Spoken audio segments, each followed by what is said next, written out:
Welcome to Kenton Teaches. Enjoy the video.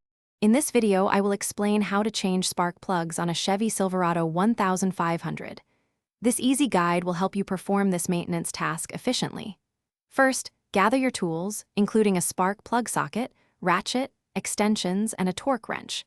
Always ensure your engine is cool before starting, and for safety, disconnect the negative battery cable.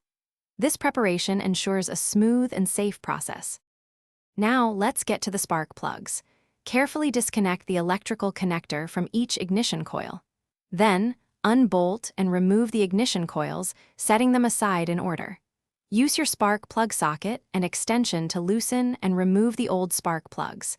Take care to avoid dropping anything into the open cylinder head. Repeat this for all plugs. With the old plugs out, it's time for the new ones.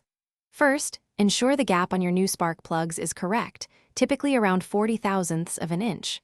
Apply a small amount of anti-seize to the threads. Hand thread each new spark plug into its port to prevent cross-threading. Once snug, use your torque wrench to tighten them to the manufacturer's specified torque, often around 13 foot-pounds. Almost done, reinstall the ignition coils over the new spark plugs, ensuring they are properly seated and bolted down. Reconnect all electrical connectors to the coils. Finally, reconnect the negative battery cable. Start your Silverado and listen for a smooth idle. Take it for a short test drive to confirm everything is working perfectly. You've successfully changed your spark plugs.